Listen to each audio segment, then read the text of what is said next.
Welcome to Co-Play Media, a look inside the world of video games, anime, and the Blerd community.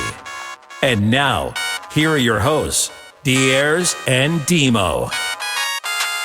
And welcome to Co-Play Media! And today, you know what I'm saying, we got a special guest. But first, let me reintroduce you, the homies. We got Andre here. We got Dexter Doug here. And you got your host here, your boy D. And our special guest today here is Bilal, man. Welcome, sir.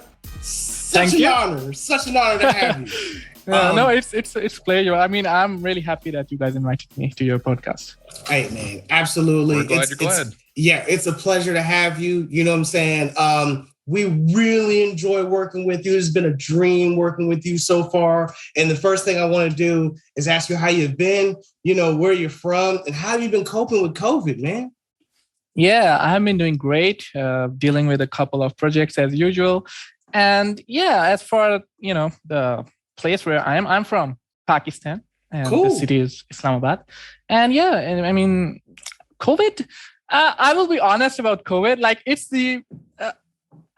it's totally opposite. I'm pretty sure you guys are thinking negative stuff, but actually it's the other way around for me because really? I'm a remote guy. I am a remote person. So I understand. My opportunities boomed. Yes. They increased tenfold. I'm not even kidding. That's awesome. So, that's fantastic. So you have been making money hand over fist and getting more opportunities than ever with everybody being locked inside. Yeah. That's not dope. just opportunities. I'm also getting a lot more friends. Okay, let's just start with what is my background, to be honest. Really. I don't have any technical background. Really? No kidding. Yeah. So you're a hobbyist. I'm a hobbyist, but I actually dropped out of medical college. Oh, wow. Okay. Really? So you were going to be a doctor? Yeah, exactly. I wasn't into it, so I just Hey, I respect it, man. Not kudos to you for having the wherewithal to not go into all that debt, to know when to stop. Because last thing you want to do is be 7 years into it, and decide that it's not for you. That's the last thing that you. Yeah, I was kind of dragging it, and I wasn't getting the opportunity to get out of it. You know what I mean? I have, of course, in my place, at least in where I live, nobody really thinks that game development is something that can make you earn, that can allow you to earn stuff and have opportunities here, So everyone never believed me, right? And when the COVID hit, now I'm at home. I cannot go to the medical college. And I got more time to do programming and stuff, more opportunities. And eventually I was able to prove my parents that, yeah, it works.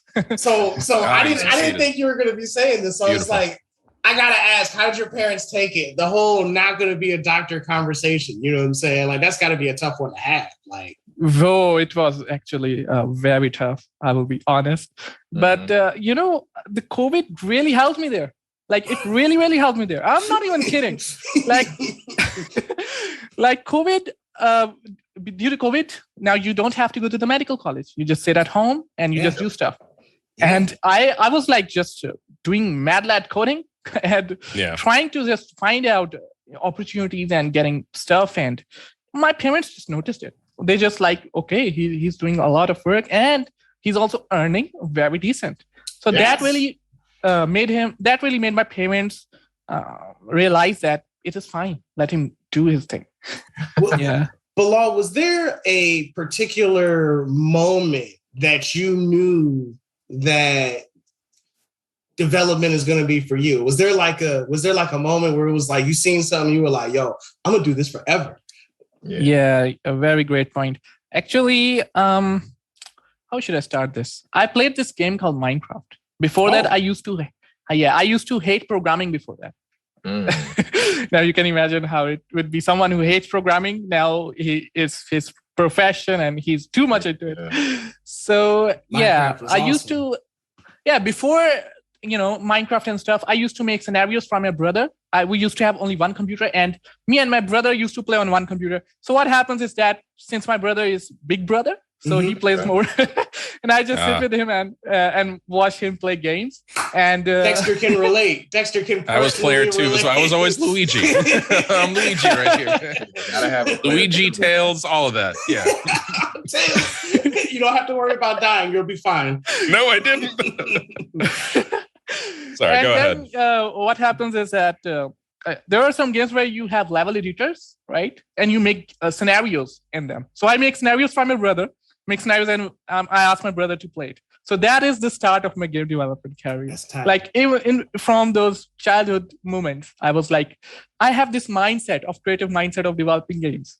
And but I was never into programming. I always absolutely hate programming. Like I know that I have to like type stuff. It always feels like something that is annoying. I don't know why, but is it one of those things where you like feel the greatness after you're done? You know what I'm saying? Like, oh, this is annoying to do, but after you see the work you've done, you're like, this is amazing what I did right it's here. gotta. I made something, right? You know what I'm saying? Like, yeah. So then the Minecraft stuff comes, right? Let's start with Minecraft. Like they have this thing called command blocks. You guys know command blocks? They're. Yeah, you don't know? Oh, I will tell you. They were like you enter commands and things happen. Right? Oh, okay. Yeah. Blocks. Gotcha. Oh. So I was too much into command blocks and redstones. Like I was crazy into it. I used to watch Seth Bling, who makes crazy Minecraft contraptions, like very big kind of, rocket launchers or machine guns. I don't know, all kinds of things, right? So I was so into it. And then I kind of realized there was some post somewhere, I don't know where, on the internet. And it says like programming is like those commands in Minecraft. That's what locked you down. That's what I'm in it forever. That's it. I think that's awesome. I think it's awesome. Like, first of all, like I've heard crazy awesome things about Minecraft. Like Minecraft is one of those games that I feel has really been really good for like that. How do you say that sandbox feel? You know what I'm saying? You just land somewhere and you just live. Like your thing is to survive, and you just go and you just make it happen. Whatever you want, make it happen. Yep. It's one of the best educational games, I personally think, and that every child should try it out. It's so good. I mean, it has the most player base, so it's one of the most played games. So I definitely want to check it out. And I didn't know about the command blocks. That's pretty neat there. And just so you guys know how big Minecraft is still flipping huge. Minecraft came out the 18th of November 2011. 10 years, and this game is still going strong. Just making it. It's raining. It's raining. Showering in bills. It can be whatever you want it to be. People are making that game to be whatever they can imagine it to be, and I think that's the beauty of it. So are they still upgrading? I'm sorry, Bilal, go ahead. There was this thing, and there was this thing in Minecraft that I used to follow its development as well. Like I have this blog and I used to follow it every day. What snapshot is coming? What version is coming? What new stuff is coming in? And that is also something that, like make my interest grew.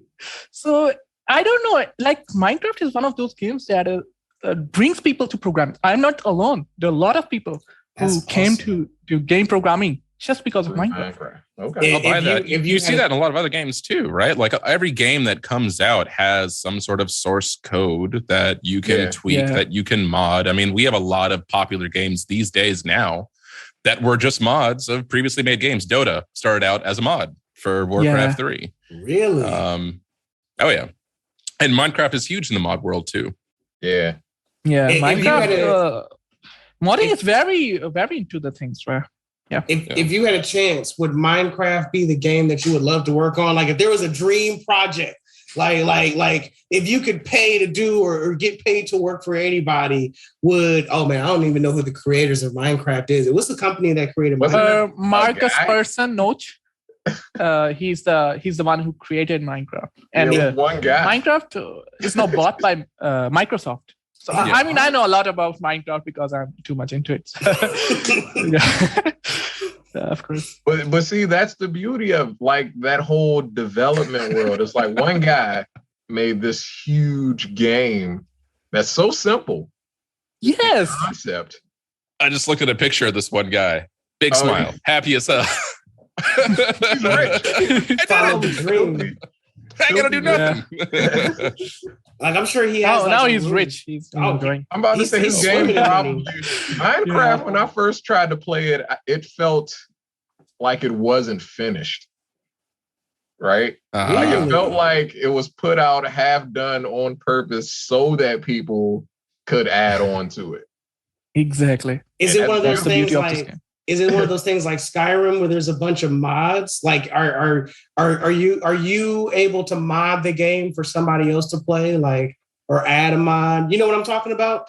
Yeah, I get what you're saying. In Skyrim, like, there's some games that people or Fallout, like, you know how Fallout, you're able to do mods in the game and download them. Mm-hmm. Yeah. Does Minecraft have that kind of thing too? Yeah. I mean, okay. People do. There is special institutions where students are taught how to do programming via modding in Minecraft. Literally. That's tight. That's super tight. So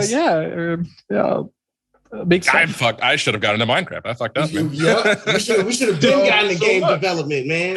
I tried, but it was hard for me because I think my adult brain at the time that I tried to play it, it was just too tedious. Whereas if you're a kid playing Minecraft or, you know, you're into that kind of thing, the world is like your oyster in there. You know that you can do whatever you want. You can build, you can combine these things to make this thing.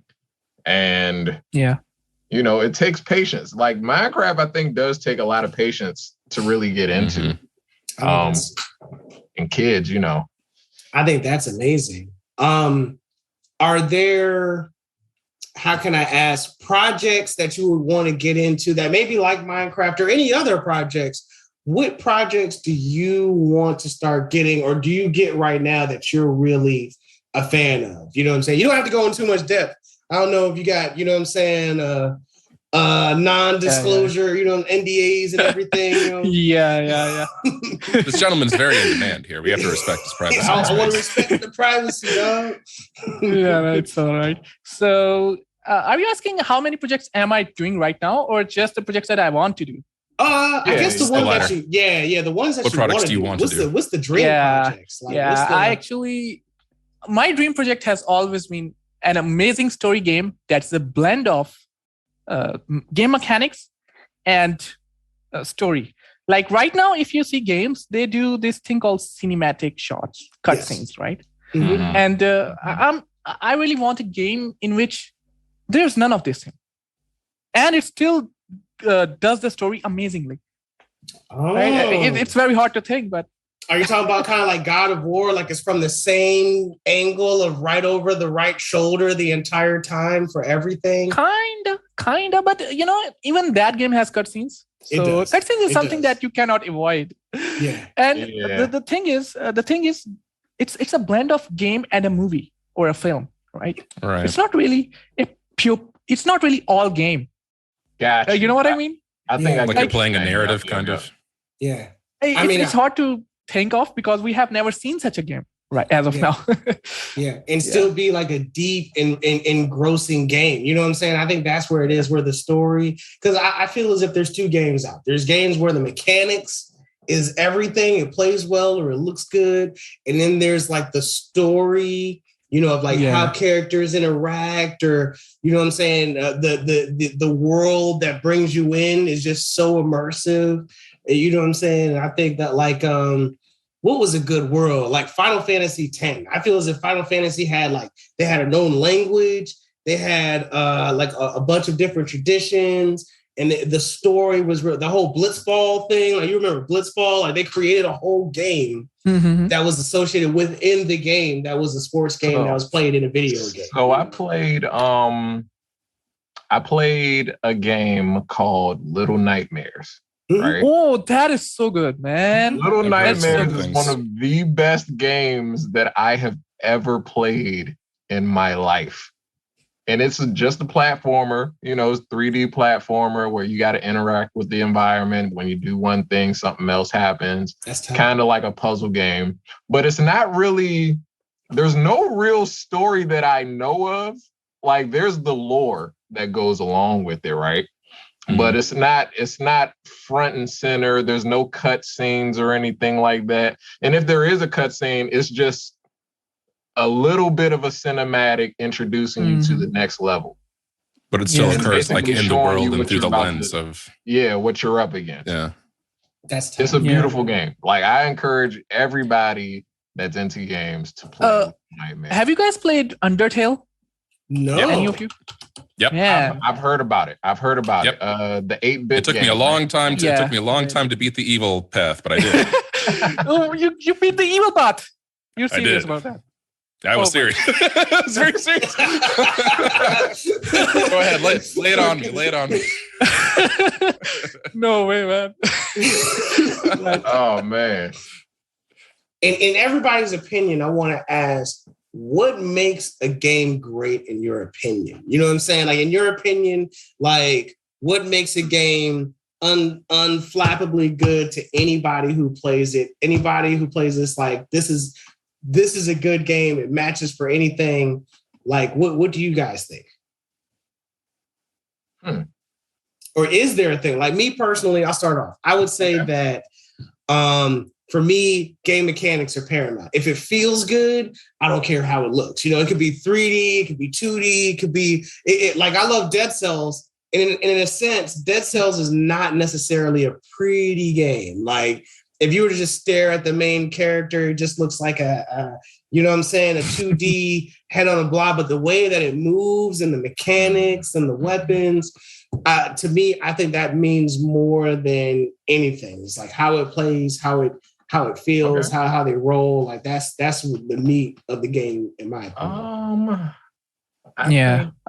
In my opinion, I believe that a good blend of aesthetics and mechanics.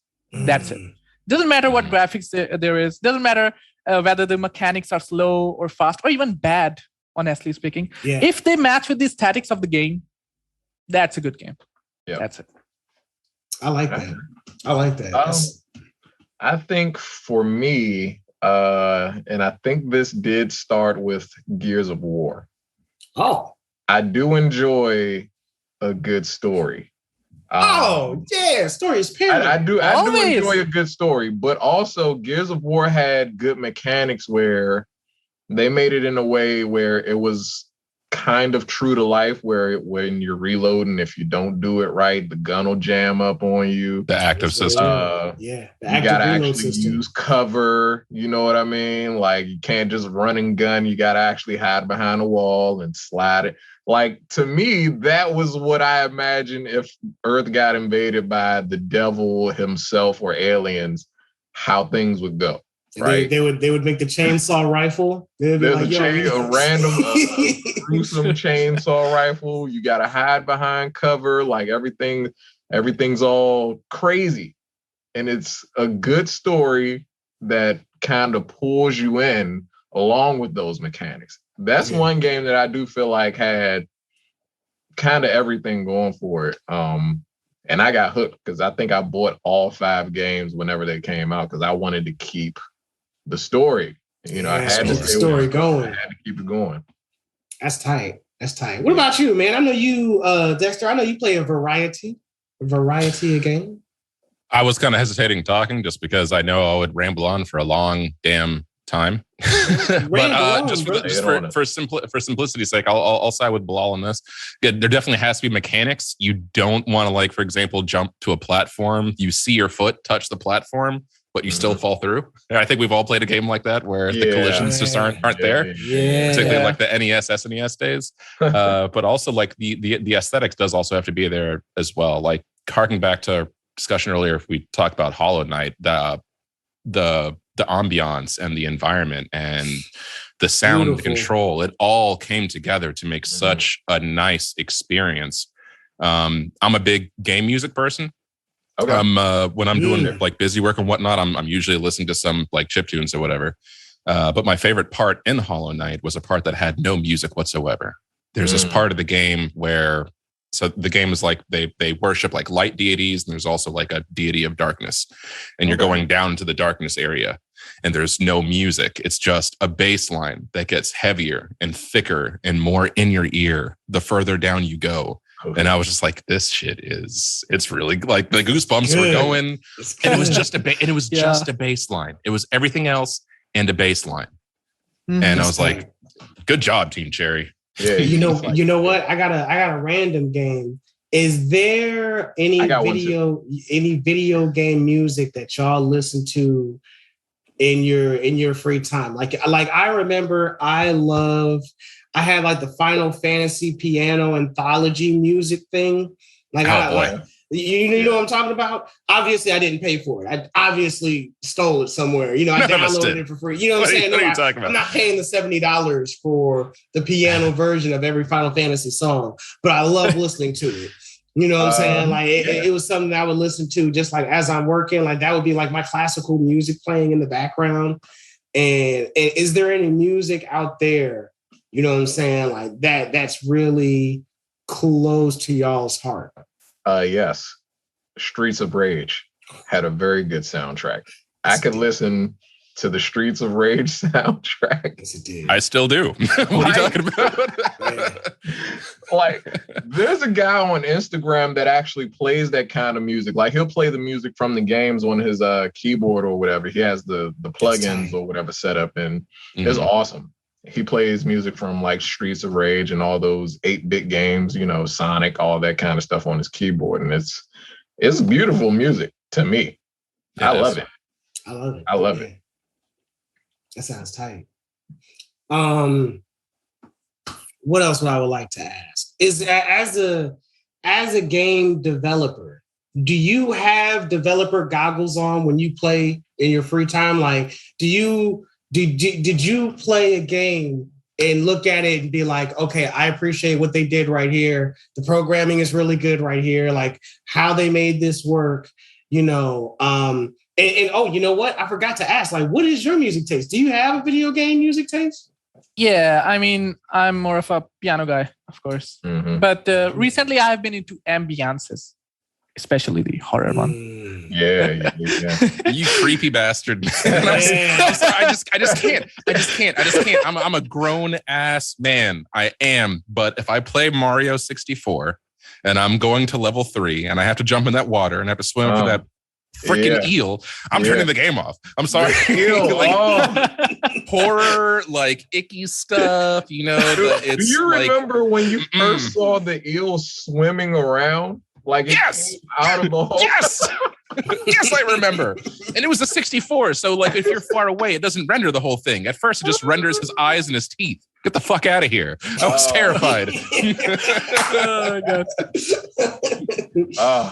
That eel, man. And it was in the hole for a long time. But one time you were down there swimming and it was just out swimming. It's like, what you don't see it at first. You turn around like, what's no. Just get out. Just run out. No, man. As you can. Yeah, I don't do horror games. I appreciate the art that goes behind it. Like you really have to like fine tune an art to pull off horror. I would say there's horror games. I think horror games make a greater impact. Like I'll never forget when I was playing Resident Evil and the face of that Doberman Pinscher opened up. You know what I'm saying? When it's just like squad. It was just like, yo.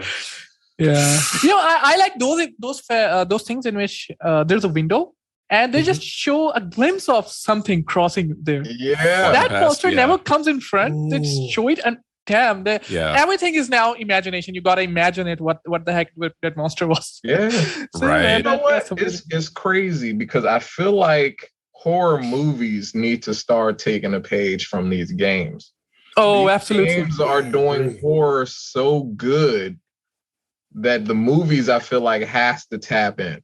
I mean, the movies aren't doing it anymore. Let's be real. Horror. What was the last movie that you've seen that scared you? Like I can't remember the last. It was supposed to be the Ring, man, but that was more. I think it's Ring. Ring was Ring got you. You know what though? Like movies don't get me. I'm somebody who admittedly am a scaredy pants in video games. I look at horror movies like comedy movies. Yeah. Don't run upstairs. What are you, dumb? Because I have no control over it. I have no stakes over the pretty girl from the intro of the movie. But when I am Chris Redfield, and my whole family is asleep and it's dark and I got my headphones on and the bass is going and I only have 2 shots left. That's a much different world. When I feel very horrified by the horror game, what I do is I just mute the game and then play.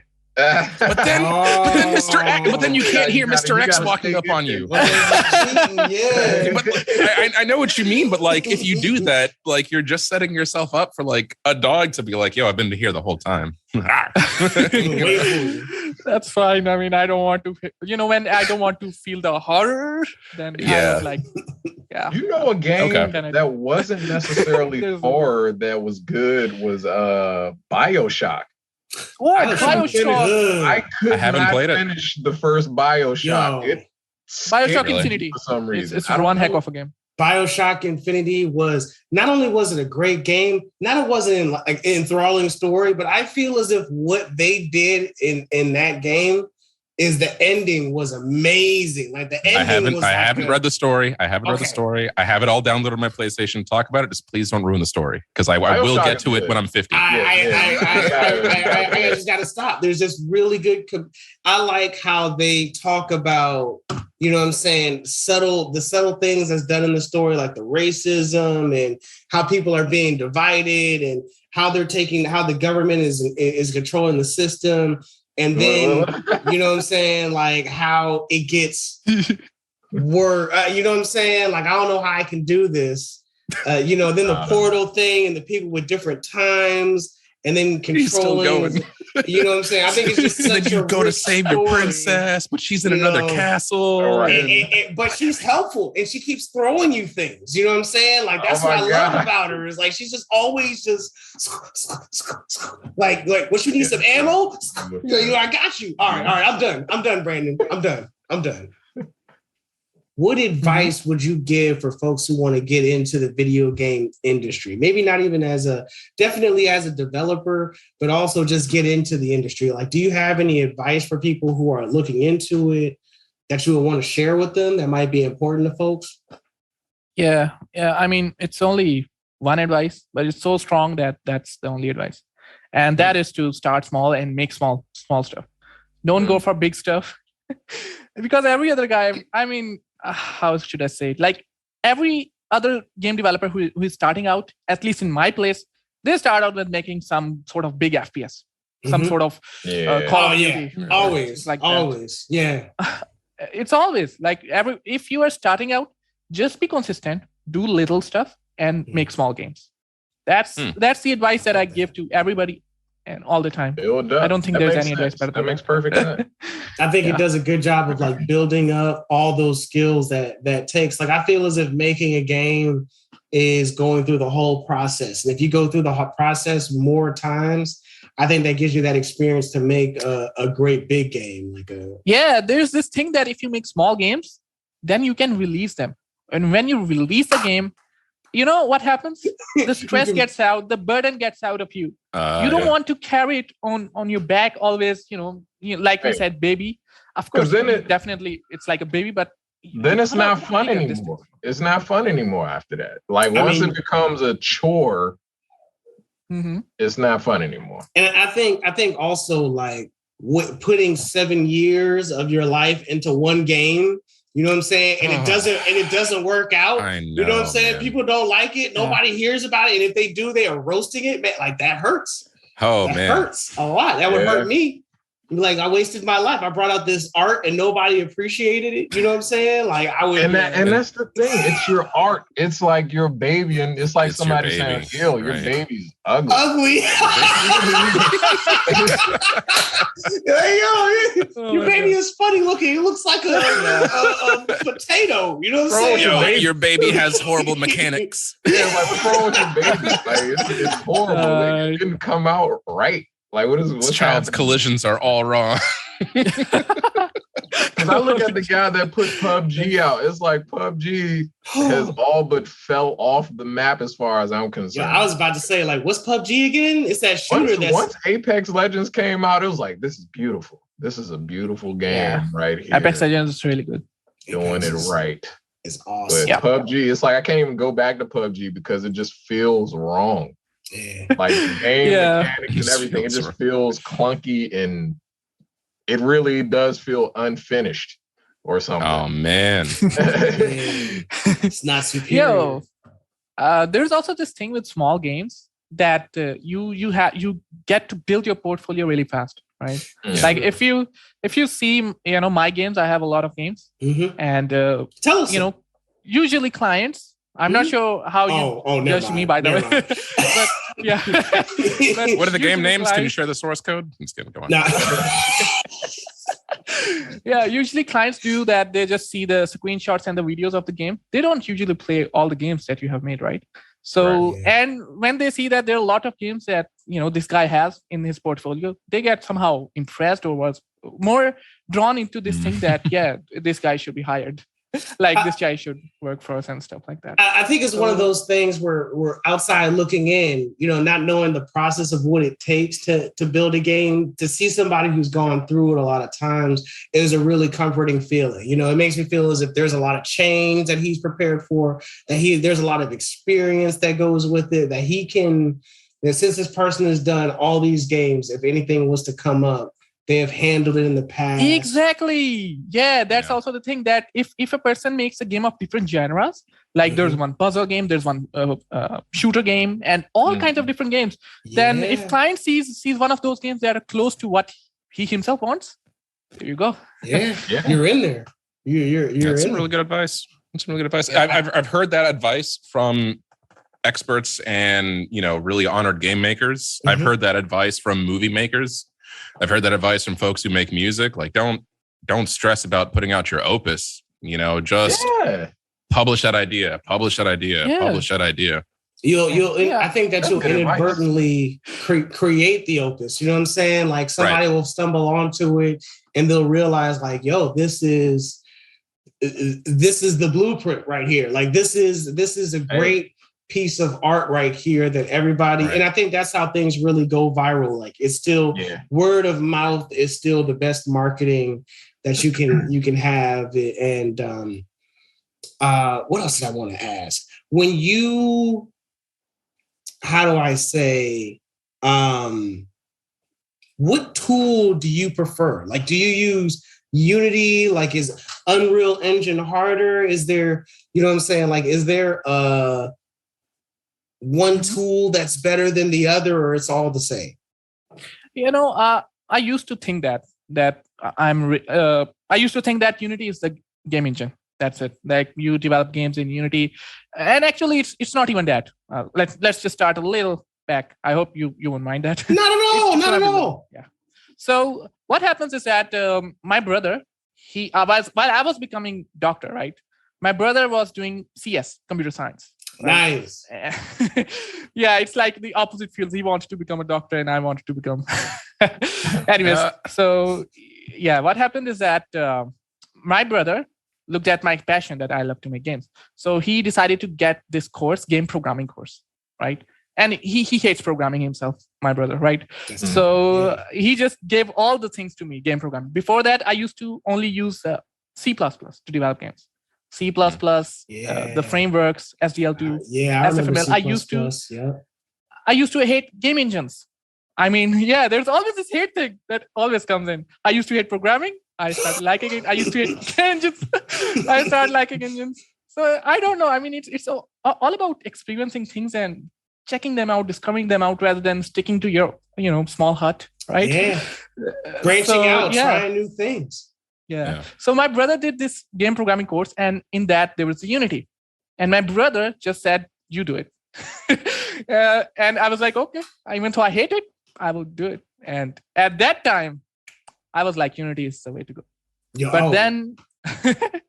But then after, trying out Unity and a bunch of other stuff and things like that, I kind of realized that tools are just tools, really. Yes. It doesn't matter. Seriously, it doesn't matter at all. How should I say this? Like, even if you give me nothing, not an engine, I will still make something out of things. That's tight. Like right now I have this another client, and I'm developing game with C++, right? And he's okay with that. He don't want to use engine, right? So this is it also gives the flexibility that you can work with other things as well. There are some people who start out with the engine, like they are too much into the engine, and when someone says, hey, you can do something outside of this engine, there we go, they're blank. They cannot decide for themselves how to. Yeah.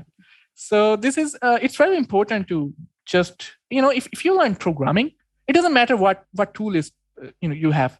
If you know the logic, if you know how computer works, that's it.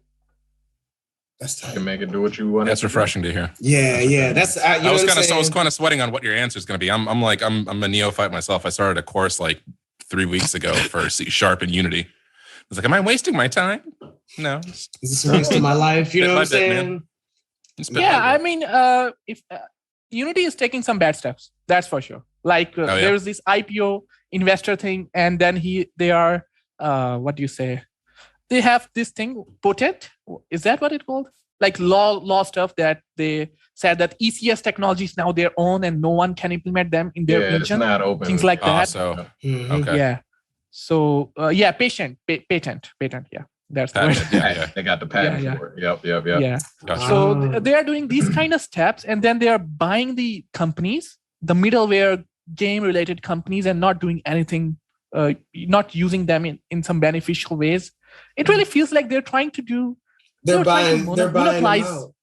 Yeah, they're trying to monopolize the game industry or something. Yeah, it's like you get somebody from the music industry, like you bring them onto your label, but you never do anything with them. So they never blow up. Put them on the shelf so nobody else can have them. Almost. Yeah, there's an amazing engine that I definitely want to mention. Godot. You guys should try it. Godot. It's so good. Yeah, Godot. Okay. It's open source, and there's no fees or nothing. It's all yours. Whatever. It's all free. Yeah, awesome. Open source. Appreciate it, man. Of course, for those who don't know, Bilal is working on our game, our baby who is yet to be named yet. You know what I'm saying? And I wanted to ask you some questions about it, and just see how you feel. Is the process of how we're going about developing the game, or do you like the process? How is it? Of course, this is our first time for everything, so everything is brand new. What is the process like, and how are we compared to it? Is it good? Are we straight? Like, what in your opinion would you say? How do you like the process for so far that we've been developing the game? Yeah, I think the process is fine. Mm-hmm. But I think that, if I'm doing programming in one side, there should be, I don't know really whether you guys are working on things like that. The animations, the art, you guys should work sidelines on these things as well. Like I'm doing programming, and when I'm done with programming, I will be integrating the art that you guys were making during that time. And if things go parallel that way, like I'm doing programming, you guys are doing art and somehow managing animation and everything. Mm-hmm. And then when all of these things are done, we can just combine them into the game, and it will turn out good, hopefully. And of course, I think it's pretty decent. I just that is what's it called? I am the story continuity guy. So I have been the guy who's been primarily focusing on the story. We've had guests on our show. We've talked about things that we can do, ways that we go about naming and that kind of thing. I've really been heading into a whole kind of language thing with like mathematic terms in the Zulu language. So I want to like make names and stuff based off of that. Like I haven't decided specifically. I've just kind of like gone into Google Translate and just looked up different words and seeing how they sounded. So you guys are gonna use Zulu language, like have words from Zulu language. Mm-hmm. So, and I still wanted to be a part of the algorithm and math terms. So it's like one of the things that I was looking for was like having somebody who was named like Decimal. And I was like, I wonder what Decimal would look like spelled in the Zulu language, and one of them was like infidesimal, and I was like, "Ooh, that sounds tight. That sounds super tight. Infidesimal, like ooh." You have to play with that from there, yeah. Yeah, and I'm just trying to play around with names and trying to play around with ideas and look at other what tool cultures. do you use for the story stuff? Are there some tools that you use? Yeah. A lot of it has just been making it up, just sitting down and just writing a story. We sat down, I wrote a story, I gave it to Brandon, he rewrote the story, and then we got in front of the other guys, and then we rewrote the story. And I think it's just, for us, it's just been a refinement process of like, does this work with what we're trying to do? How can we make these tools work within the story and vice versa? I have a recommendation for you, like for the story stuff. You can use a tool. You can use a tool called Obsidian. It's really good. I recently used it, and Obsidian.md. Just search Obsidian.md. Otherwise, it won't appear. It's still an open source and very less used. And then there's another tool called Twine, twinery.org. These tools are amazing for story stuff. I really want to go into the anime part, because I know we like a lot of anime, and I really want to talk to you about anime. We got to make it real quick, because I am a bad keeper of time. I'm a terrible keeper of time. Yeah, thank God for editing.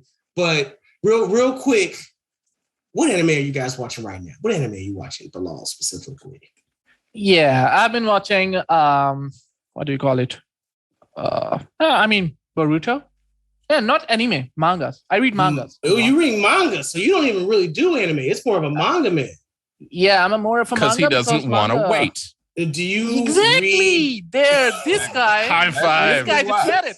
Because he doesn't want to wait. That's why. I remember when these guys started watching manga on me, I was disgusted. I was like, manga? So the story of me getting into Naruto, because I detested Naruto at first. I was literally in my room laying with my woman at the time, and DRS kicks my door down. You're going to watch this fight. Literally. And he makes me watch Sasuke versus Naruto. Anyway, a few months later, I start reading the manga. I'm like, hey, DRS, you want to know what happens with pain? You want to know what happens there? Shut up, Brandon. Yeah, get that blasphemy away from me. Three months ahead of you, D. You have seen the Attack on Titans? Of course you have seen it. Oh, yes. Of course I've seen Attack on Titan. Oh, yeah, it's great. I haven't read the manga. Yeah, let's spoil it. Tell him everything. No, I'm the good guy. That's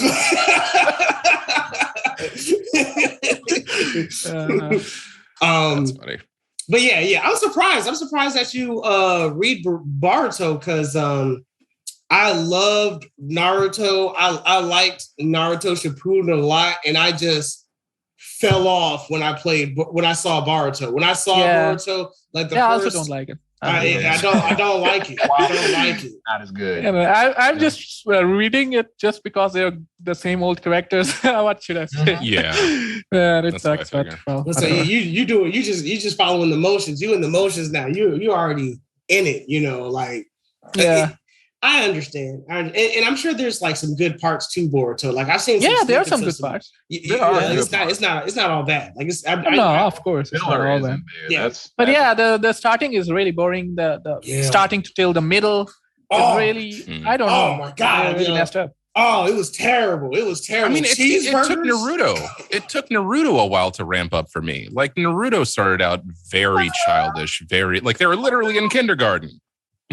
They were literally Naruto and those guys got into it pretty early on, though. I was about to say, like after he got rid of the goggles, after he got the headband, it was. Oh yeah, in the beginning when he's just Naruto, the dynamics are really good between Sasuke and Naruto. Sure. Yeah, they're like Sakura.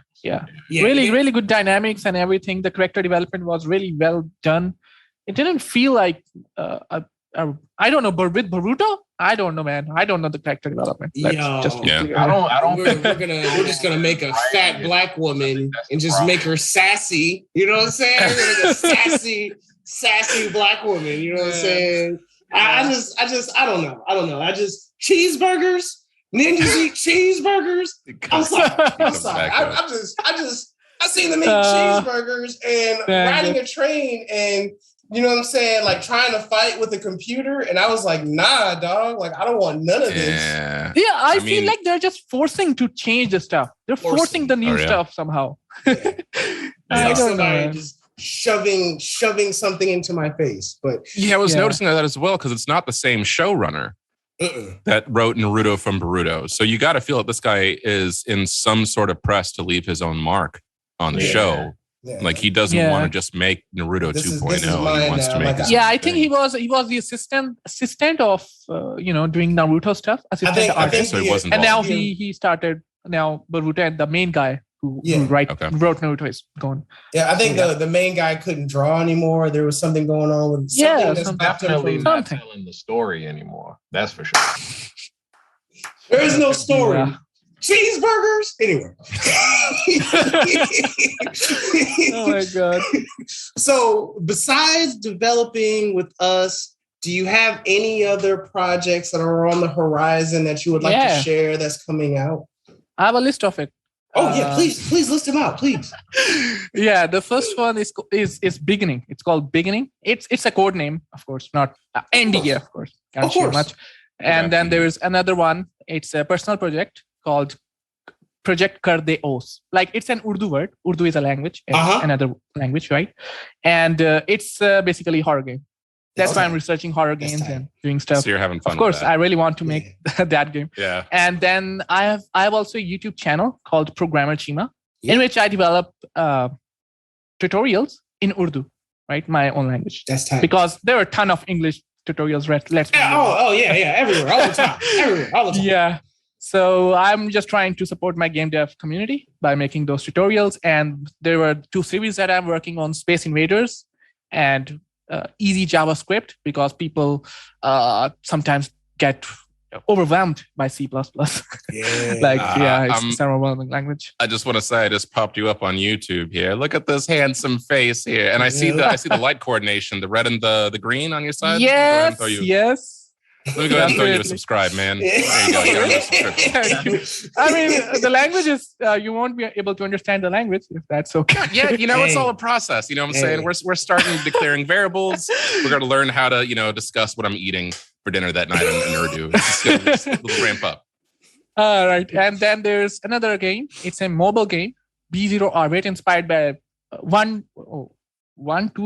what was it named? 2048. Have you guys played 2048? 2048. It's a mathematical game in which you combine two together, it becomes 4, and then you combine 4 together, it becomes 8. You're talking about. I did play that. I played that a couple years ago. Actually, I downloaded it. It's an inspiration. B0 Orbit is an inspiration of that. It's a twist of that game. All right, and then there is Gun and Run, of course, our project. And another game called Zero Escape Ultra World, which is I told you, it's a C++ game that I'm developing. It's an RPG. Nice. Like with RPG Maker. Nice. Yeah. Cool. That's all. Nice to see people are still using that That's thing. Tight. Are there any, associates that you may want to shout out to? I missed a game. I missed a very important game. Say it. Yeah. Hover Tactics. Yeah, it's an amazing game. Horror Tactics? Hover Tactics. Oh, I gotta play it. Yeah, anything with tactics in it. Anything with Dearest Loves Tactics. It's gonna release on 10th October. Oh, really? Yeah. It's a home team project. By the way. You gotta shoot me that link. You gotta shoot me that link when it comes out. You can actually watch its update on I'm seeing it on YouTube. But it's gonna be boring. Of course, it's development stuff, but. I want to see it. It's Bilal. It's Bilal talking about hover tactics over here. I want to see exactly. Look at him go.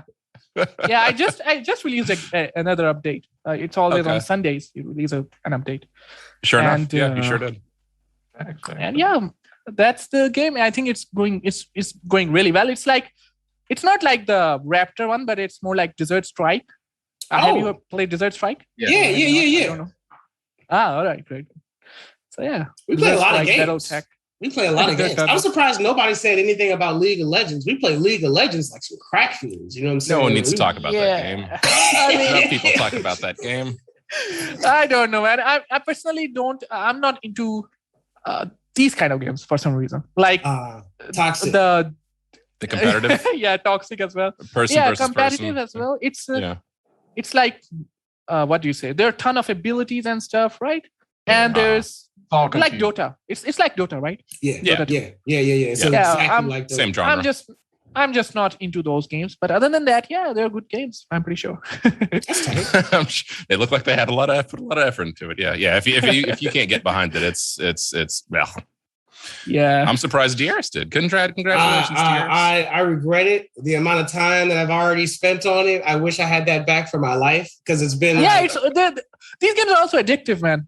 Like, I'm not even kidding. These games are addictive, and I'm a programmer, dude. I gotta do my programming and stuff. Come on, man. You gotta stay focused. You know what I'm saying? You gotta stay focused on it. I do play Rocket League. My LoL League. playing has gone down Rocket League so is far. Oh, Rocket League is a whole lot of fun. Rocket League is my thing, man. I was just playing. I just made it to Diamond this weekend. Diamond? Oh my God! You must be Ariel guy. You must be Ariel Diamond level now, dog. It took how long have you been playing this game? Do you fly since I met you? Like, do you fly your car as well? Just curious. You know what? No, I've found a way to make my very basic skills work for me. You know what? Yeah. I have a lot of success because I'm always in the right position. Oh man! Without Ariel, you are in Diamond. I'm in Diamond. Diamond 1, level 3. Man, that's salute. Demo, why ain't you streaming, fam? I don't know. You should be streaming. You Diamond? I didn't even know you got. First of all, I'm bronze. Like, I'm bronze in League of Legends. I struggled at platinum and gold for a strong 2 years. Like, just going back and forth between. Yeah, that's the phase I'm in as well. I'm just going between platinum and gold. And I think, are you able to hear me? Yeah, I can hear you. Yes, sir. Oh, I thought you said cut off or something. Yeah. All right. So the thing is, in Rocket League, I just am stuck without aerials. I feel like if I learn the aerial, then I can go to Diamond. I don't know how to. Oh man, it's not necessary. I'm proof. Look, I'm living. I have not mastered flying and doing all that aerial kind of stuff. It's all about just being in the right position, landing, always land on your wheels. That was the first key. Always land on your wheels, because you notice if you don't land on your wheels, you can't control your car when it bounces on the ground. Yeah. But I'm always in the right position now. It was. But you also got there by reading the game, right? The Diamond thing without aerial. Yep. It's a common thing I've seen in a lot of games though, where like there's the YouTube community is like, check out this super sick ultra combo I used with canceling and blah blah blah, and people will like break their necks trying to learn those cancels, those advanced things. But if you just concentrate on what you're good at and learning how to read the game. Yeah, read that game, man. Reading the game, I think is really what's important. I think that's what Demo really masters. Like, he knows what's going on in the field. I guess I got to do a back there by the goalpost. Sit there by the goalpost, just like doing geometry real quick. Yeah. And there. What did I used to say, dude? When I first started playing, I was like, you kind of have to have a good handle on physics, basic physics. Oh, do you play on keyboard or use controller for that? Oh, I play it on controller. Controller is really amazing. I used to play on controller, but there was some split screen bug that always comes up, and then I stopped playing on the controller. I just had keyboard. But even on keyboard, the skills are pretty much the same. So I don't know. I don't know how people play with keyboard. I suffer playing with keyboard. Like, I still look down at the keys to know what I'm doing. You know what I'm saying? I'll be like, I need to press. I thought they had smaller keyboards for that though, like with only the important buttons on it. For you, you mean like a controller? Yeah, controller. Exactly, but they have like. I just want square, circle, triangle, and X. If I could just get a keyboard that just had those. Dang it. Yeah. Maybe some L's and R's. That would work. That would help. Scope, Diera. Scope. But is there any homies that you want to shout out to? Anybody who has YouTube videos, who does any other video games, animation, music? Anybody that you think personally is tight and deserves a word? Please list. Know who we need to know. Chris Dalion of Home Team Game Dev. He's on YouTube as well, and he's doing an amazing work. Like, I'm Of course, he's my mentor, to be honest. Oh, and then there is super tight. Another guy called Sigma Sukor. Yeah, it may be a little odd name, Sigma Sukor. And he's a Pakistani guy like me, and he developed RPG Maker games. Do you know RPG Maker? It's the software in which you make RPG games. Yeah, right? yeah. I love RPGs. Yeah. I love RPGs. And he's a fan of that, and he makes dark psychological RPG games, which I love, of course. I'm playing Shin Megami Tensei right now. I love me a good Shin Megami game. You ever play it? No? No one's ever played Shin Megami Tensei? I'm alone in this? Persona? Crickets. Persona? Anybody ever heard of Persona? I've just seen the gameplay videos. No, I haven't played it. Okay. And RPG Maker came out in 1997. Yeah, RPG Maker. It's one of like the original OG games right there, where you pretty much make the story and everything and the characters and go through it. It's a tight game. No, it's a really cool concept for those guys who released that. Yeah, and if there's a third person that I would like to call out, it's Tim Ruswick. Tim Ruswick from Game Dev Underground, right? He really helped me think better about games and really the understanding of games and the process, how you should think about things. Yeah, that's tight. And that's probably it. Or if I have the fourth person, okay, that's the last one. Yeah. I mean, I just keep coming up. I'm all right. Thin Matrix. Mistake. So Thin Matrix, he has amazing videos, relaxing devlog videos, and I really love enjoying them. I mean, he will help me in the start. I followed some of his videos and made shaders and stuff with the things that he did. Yeah, he's a cool guy. That's tight. Cool. That's tight. That's pretty much it. Are there any departing words that you want to share with everyone out there? Like last words that you just want to let people know? You know what I'm saying? It could be buy my game. You know what I'm saying? Watch my show. Whatever it is, whatever departing words you got for us, man. Yeah, I would say that you guys need to, try Hover Tactics on 10th October. And also, you guys need to check out Home Team Game Dev with the community. And maybe if you are interested in game development and you know nothing about game development, all right, you are not a technical person and you want to try out game development, Home Team is a perfect place. If you don't have any friends and you don't have a team, I believe you should try out Home Team, and they're amazing guys, and I will be there as well helping you out. And who knows, we might we might pitch a project together and develop that. Nice. So other than that, happy coding. Happy coding. So with that being said, you know what I'm saying? Bilal, it was a pleasure having you, man. I can't wait to continue working on this project with you. Thank you for hosting me. Thank you for inviting me. Nah, man, it was been amazing. Our pleasure. Demo, Dexter D, thanks for coming in. Another guys. Bilal, you're the man. This is D. This is CoPlay Media, man, and we are out of here. You've been listening to CoPlay Media with hosts Diers and Demo. For more information on CoPlay Media and the Blerd community, visit coplaymedia.com or the CoPlay Media page at dc.radio.gov.